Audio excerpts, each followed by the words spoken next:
नमस्कार, मैं हूं पल्लवी नागपाल, जेरत प्रोफेसर, बड़ा गुरुकुल। क्या आप अपने बिजनेस को आगे बढ़ाना चाहते हैं? क्या आप फ्रेंचाइजी लेने की सोच रहे हैं या फ्रेंचाइजर के तौर पर अपनी फ्रेंचाइज देना चाहते हैं? तो फ्रेंचाइजिंग का संपूर्ण ज्ञान आपकी सारी की सारी कंफ्यूजन्स को दूर करने के लिए ही बनाया गया है।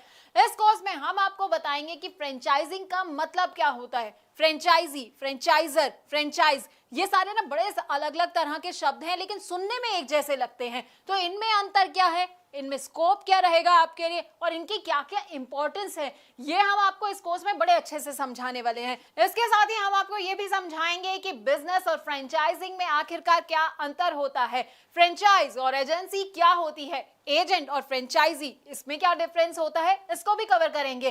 फ्रेंचाइज बिजनेस से फ्रेंचाइजी और फ्रेंचाइजर को आखिरकार क्या क्या फायदे होते हैं और उससे जुड़े क्या क्या रिस्क होते हैं। अरे भाई, फायदे जान रहे हैं तो रिस्क के बारे में भी तो जानना बड़ा जरूरी हो जाता है, तो हम आपको ये भी समझाएंगे। अब अलग अलग तरह के ना फ्रेंचाइज मॉडल होते हैं जो कि लोगों को पता नहीं होते हैं, तो आपके लिए कौन सा मॉडल सही रहने वाला है, फोको, फोफो, कोको, कोफो, अब इन सब के बारे में भी हम आपको बताएंगे। हम इनके फायदे तो आपको बताएंगे, साथ ही साथ ना इनके नुकसान भी आपको बताएंगे। अब सही फ्रेंचाइज बिजनेस चूज करते वक्त किन किन बातों का आपको ख्याल रखना चाहिए और फ्रेंचाइज बिजनेस से जुड़े कौन कौन से लीगल इश्यूज होते हैं, इसकी पूरी जानकारी भी हम आपको देंगे। फ्रेंचाइज बिजनेस में सबसे इंपॉर्टेंट होता है फ्रेंचाइज डिस्क्लोजर डॉक्यूमेंट। अब इसके बारे में ना आपको विस्तार से अगर कहीं जानकारी मिलेगी तो वो आपको हमारे इस कोर्स के जरिए ही मिलेगी। इसमें क्या क्या आइटम्स होते हैं, कौन कौन से क्लॉजेस होते हैं, साथ ही आपको फ्रेंचाइजिंग अग्रीमेंट और उनके टाइप्स के बारे में भी हम पूरी की पूरी जानकारी देंगे। देखिए, फ्रेंचाइज बिजनेस को इवैल्यूएट करने का ना एक अलग क्राइटेरिया होता है, तो वो क्राइटेरिया क्या होता है ये हम आपको बताने वाले हैं।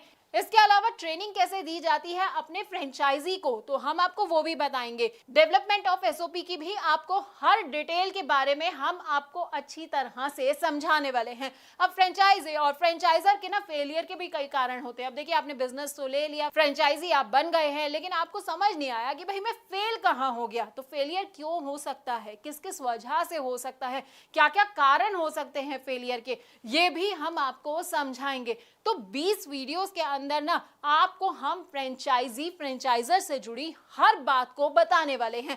अब आप ये सोच रहे होंगे कि भाई इसको करने से मेरा क्या फायदा होगा, ये सब मेरे लिए जानना क्यों जरूरी है। तो देखिए, अगर आप चाहते हैं मुनाफा कमाना और अपने बिजनेस में सक्सेस हासिल करना, तो बस आपको क्या करना है, आपको इस कोर्स को बहुत ध्यान से देखना है। इससे आप फ्रेंचाइजिंग में फेलियर से खुद को बचा पाएंगे और बहुत आगे बढ़ पाएंगे। I feel like I'm losing my mind. Is everybody in the world blind? Please, Lord, give me a sign, a sign. I feel like I'm losing my mind.